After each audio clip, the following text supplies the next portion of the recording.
Këngëtarja e njohur Soni Malaj ka folur hapur në Ferma VIP për marrëdhënien e saj të dikurshme me Flori Mumajesin, duke zbuluar detaje që nuk i kishte ndarë më parë publikisht. Gjatë një bisede me banorët e fermës, artistja tregoi se presioni vazhdueshëm mediatik ishte një nga arsyet kryesore që çoi në fundin e lidhjes së tyre. Soni kujtoi periudhën kur ajo dhe Flori ishin të fejuar dhe çdo detaj i jetës së tyre private përfundonte në faqet e gazetave. Sipas saj, vëmendja e madhe e publikut dhe e mediave krijonte një ngarkesë të vazhdueshme për çiftin. Dilnin në gazetë, më sillnin gazetën familjarët dhe gjëja e parë që bëja ishte të shija çfarë ishte shkruar për mua, tregoi këngëtarja, duke shtuar se në një moment kishin vendosur madje të sajonin një ndarje për të shpëtuar interesit të madh mediatik.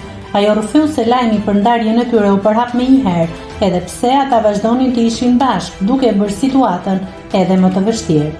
Nena është nxirr, shkaku kryesor pse jemi ndarë ka qenë ky presion. Tani njerëzit janë mësuar me portalet, por atëherë mbeteshin në gazetë.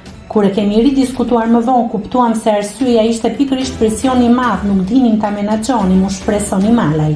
Artistja zbuloi se lidhja e tyre zgjati disa vite dhe mbetet një nga historitë më të komentuara të muzikës shqiptare, ndërsa sot secili ka vazhduar rrugën e tij. Nëse klikoni mbi butonin subscribe, do t'ju shfaqen të gjitha publikimet tona. Ju ftoj t'i bëni subscribe kanalit, të pëlqeni videot dhe të lini komentin tuaj.